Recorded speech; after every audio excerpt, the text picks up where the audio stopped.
क्या लग रहा है कि अगर अमेरिका हमला करेगा तो वो जो मध्य पूर्व में उसके सैनिक अड्डे हैं वहीं से ही उसके जरिए हमला करेगा, लेकिन ये सऊदी अरबिया और बाकी मुस्लिम देशों की क्या प्रतिक्रिया हो सकती है? क्या वो लोग चाहते हैं कि खामनेई की सत्ता चली जाए ईरान से? या देखो, दो तीन बातें हैं कि ये जो मिडल ईस्ट में मुस्लिम कंट्री हैं, पहले तो वो कभी भी ईरान को न्यूक्लियर हथियार बनाना नहीं देना चाहते। अगर ईरान के पास न्यूक्लियर हथियार आ जाएगा तो पूरे एरिया में इंस्टेबिलिटी होगी, और कहीं ना कहीं सुन्नी और शिया की लड़ाई तो है। और ये सच्चाई है कि ईरान के साथ कोई दूसरा खड़ा नहीं है। हाँ, ये है, ईरान से थोड़ा बहुत डरते हैं कि ईरान पलटवार करेगा, ईरान मिसाइलों का हमला करेगा उन बेसिस पे, कतार पे हो, जॉर्डन पे हो, बहरान पे हो, सऊदी इराक में हो। मगर ये सच्चाई है कि पेट्रोइड मिसाइल सिस्टम और third terminally high altitude area defence America ने वहां लगा दिया है। अब बात आती है कि अगर वो अभी हमें हमला करना नहीं करना, इसके ऊपर बात आ गई कि चलो हमला करेगा, तो ईरान के पास क्या ऑप्शन है, ईरान इसको क्या करेगा। ईरान भी को तो पता है कि अमेरिका उसके ऊपर हमला करने वाला है, और अगर ईरान हमको मालूम है हमला करने वाला, तो ईरान ने भी कुछ ना कुछ तैयारी की है। ये सच्चाई है कि जो चीन और रूस हैं वो हथियार के अलावा कोई खास उसकी मदद नहीं करे। उसके पास जो एयर डिफेंस सिस्टम जो HQ-19 भी दे दिया, जो लेटेस्ट है। मगर इसकी प्रॉब्लम क्या है कि ईरान की एयर पावर बिल्कुल नहीं है। एयर पावर पे नहीं, उन्होंने मिसाइलों पे ज्यादा एक प्रकार से अपना भरोसा रखा है। तो जब अगर एयर पावर का इस्तेमाल करेगा अमेरिका और इजराइल, तो वो एयर डोमिनेशन कर देता है, तो फिर जो टारगेट को हिट करना आसान हो जाता है, इसमें कोई शक नहीं। ओनली ईरान के पास एक ही चीज है कि वो मिसाइलों से हमले पलटवार करेगा। वो कितने सटीक होंगे वो डिपेंडेंट है कि एयर डिफेंस सिस्टम आज की तारीख में इजराइल का आयरन डोम और बाकी जो थर्ड और पेट्रोइड मिसाइल सिस्टम क्या करते हैं। मुझे अभी भी एक चीज का शक है कि जो हम सोच रहे हैं कि रजीम चेंज हो जाएगी, मेरा हो अगला सकती सवाल है। यही होने जो वाला था मैं सर। हाँ, मैं उसमें थोड़ा है, जी रिजीम चेंज हो सकती है अगर इंटरनल डिसेंट बहुत ज्यादा है, क्योंकि अभी तक वहां से खबरें नहीं आ रही। ये सच्चाई है, ये प्रोटेस्ट बहुत ज्यादा हो रखे थे। कहीं ऐसा ना हो कि जब हम बूट्स ऑन ग्राउंड नहीं करें, IRGC जो है उसमें अभी तक फूट नहीं आई है। IRGC जो है वो कंट्रोल करता है ईरान को, क्योंकि मिलिट्री इतनी स्ट्रांग नहीं जितनी IRGC है। वो बहुत क्लोज आयतुल्लाह अल खमानी के। CIA और मोसाद काफी देर से इन्फिल्ट्रेट कर चुके हैं। वो कहीं IRGC ना के कहीं, अधिकारियों की वफादारी को लेकर भी बहुत सारी बातें होती हैं। हाँ क्या हाँ, मैं अमेरिका ये पैसे के दम पर उन्हें खरीद सकता है, जैसा कि बिल्कुल उसने खरीद वेनेजुएला और बिल्कुल बाकी देशों खरीद में किया है? यही यही तो सोचा जा रहा था कि वेनेजुएला में जैसे उसके पर्सनल जो गार्ड थे उनको खरीद लिया। मोसाद और जो CIA है वो इसीलिए इन्फिल्ट्रेट किया कि IRGC में फूट डाले, IRGC के कुछ जो पर्सनल प्रोटेक्शन को वो अभी तक खरीद ले। वो हुआ नहीं है, ये वो समय बताएगा। मगर सच्चाई है, अगर बूट्स ऑन ग्राउंड नहीं करता तो IRGC में डिसेंट आना बहुत जरूरी है। IRGC 40% के करीब इनका जो इकोनॉमी को भी कंट्रोल करता है। तो यह सच्चाई है कि यही क्वेश्चन मार्क है कि अगर बूट्स ऑन ग्राउंड नहीं होते हैं तो क्या रजीम चेंज हो पाएगी। हाँ, हो पाएगी। अगर अगर डिसेंट आ गया IRGC में, टूट फूट आ गई, लोगों में प्रोटेस्ट ज्यादा हो गया, और टारगेट सेलेक्ट ठीक किए, nuclear installation, command and control, logistic supply, और कोई सिविल टारगेट हिट नहीं किया जाए। यह बड़ा सोच समझ के, मुझे लगता है अमेरिका ने इस चीज को, पिछला जो युद्ध किया था इन्होंने 12 दिन का 12 दिनों का, इजराइल जी। पे, हाँ, तो उससे काफी कुछ सीखा है, वो चलिए, अच्छी करेंगे। बात सर। वोहरा सर भी तो ईरान हाथ भी उठा रहे थे। पलटवार कर। जी, वोहरा सर के पास चलते हैं। दीपक वोहरा सर, आपको क्या लगता है, और मान लीजिए अगर अमेरिका का हमला होता है और उस स्थिति में क्या खामेनेई देश भी छोड़ सकते हैं? क्योंकि बहुत सारी खबरें आती हैं कि वो रूस छोड़ जा सकते सकते हैं। हैं, और भी बहुत सारी खबरें हैं। और ये इस सवाल का जवाब आपसे भी लूंगा कि क्या IRGC की जो मजबूत दीवार है उसे तोड़ पाएगा अमेरिका, वफादारी खरीद पाएगा? अब मैं शायद आपने एक देश का नाम सुना होगा, उसे वेनेजुएला कहते हैं। नाम सुना है आपने? जी जी जी हाँ। और वहां पर चीन के और रूस के कितनी मिसाइलें थी। जनरल साहब अभी सिवाज साहब, जिनकी बुद्धि और जानकारी मुझसे कहीं ज्यादा है, कहते 3,000 10,000 में, चलिए 15 करोड़ है। हमने देखी है इन मिसाइलों की हकीकत, लेकिन दिल के खुश रखने को गालिब ये ख्याल अच्छा है। पहला सवाल मेरे मन में आया कि वेनेजुएला में इतने सारे मिसाइलें हैं, एक अमेरिकी जहाज नहीं गिरा? 150 उसके हेलीकॉप्टर मंडरा रहे थे वहां। अब मैं बताता हूं, एक अमेरिकन साइबर वॉरफेयर एक्सपर्ट, एक जनरल साहब, मेरे बहुत अजीज मित्र, अभी मिला हूं उनसे। मैं कहा आप लोगों ने क्या किया था, ट्रम्प साहब ने क्या बोला था सर, सुनिएगा। उन्होंने जब वेनेजुएला में गए थे, बोले हमारे पास कुछ था, हमने कुछ किया था, ब्लैकआउट। ब्लैकआउट का मतलब बहुत साल पहले एक स्टक्सनेट, इन्होंने वर्म डाल दिया था ईरान के न्यूक्लियर प्रोग्राम के जो कंप्यूटर्स थे, 10 साल तक वो कुछ नहीं कर पाए थे।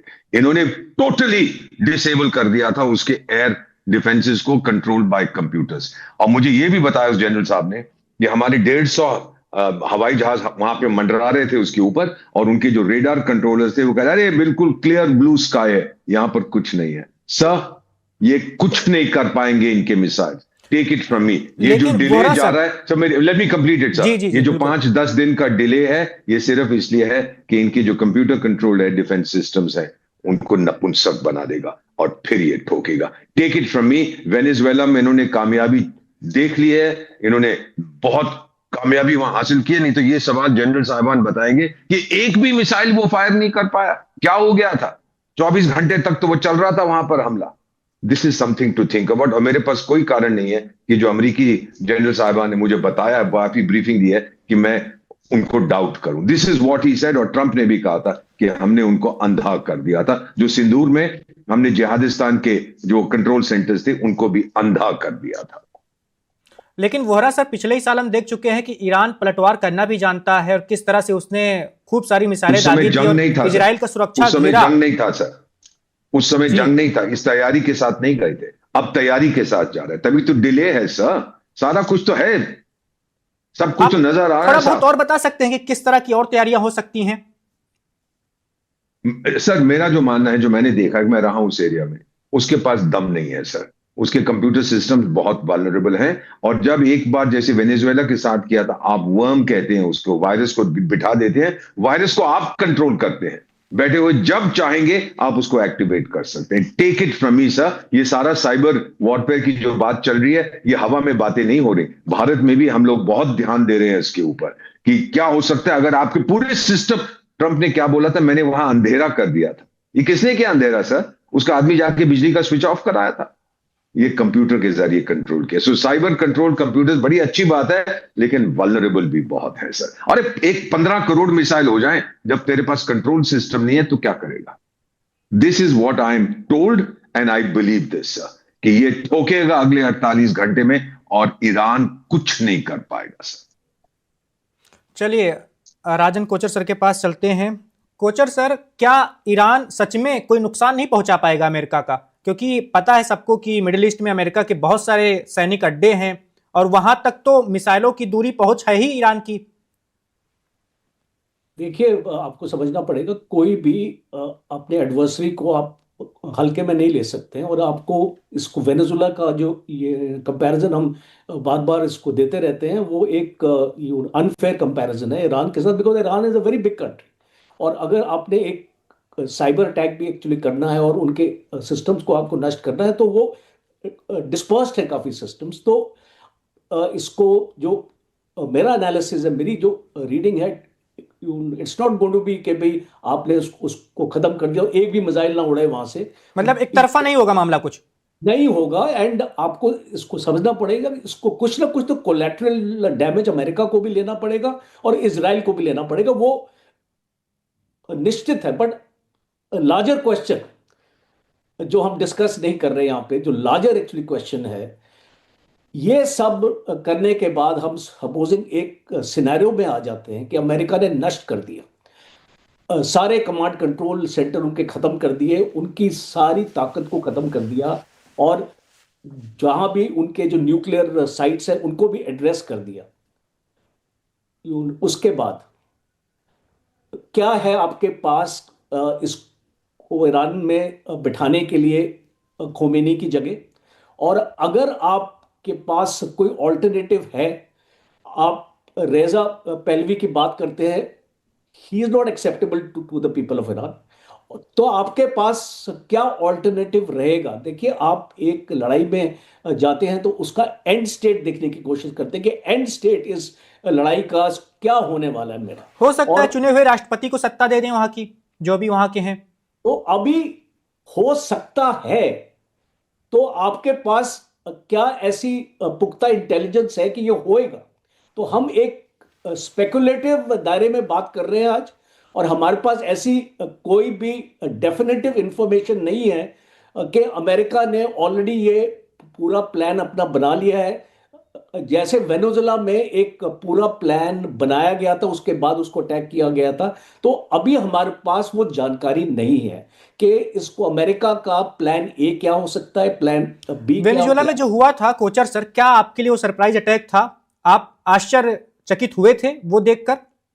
देखिए, आप अगर आप इसको इंडिकेटर्स को अगर आप इसको पढ़ें तो एक महीने से इसको यूएस ने वहां पे कार्रवाई अपनी कर दी थी, और इनके ऑयल टैंकर्स को इंटरसेप्ट इसको कर दिया था। ड्रोन्स भी उसको फ्लाई एक्चुअली कर रहे थे। पूरी पूरी इंफॉर्मेशन टेरेन की जो मैपिंग है और जो उनके कमांड कंट्रोल सेंटर्स है उनकी अमेरिका ले रहा था। तो अमेरिका का ये कोई ऐसा सरप्राइज अटैक नहीं था जो लोगों को लगता है कि ये सरप्राइज अटैक था। वो सरप्राइज नहीं था, बिकॉज वो काफी अपनी उसको तैयारी अपना कर रखे थे।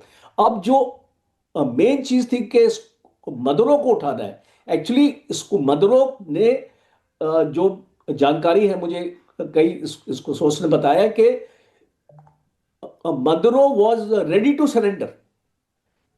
ये तैयार था कि भाई आप आखिरी बार वो रात में जब मीडिया से बात कर रहे थे तो उनकी बातों से कुछ ऐसा लग रहा था कि वो समझौते के लिए तैयार है। पैसे मुझे दे दो और मैं इसको निकल जाऊंगा यहां से, पर वो एक्सेप्ट नहीं किया।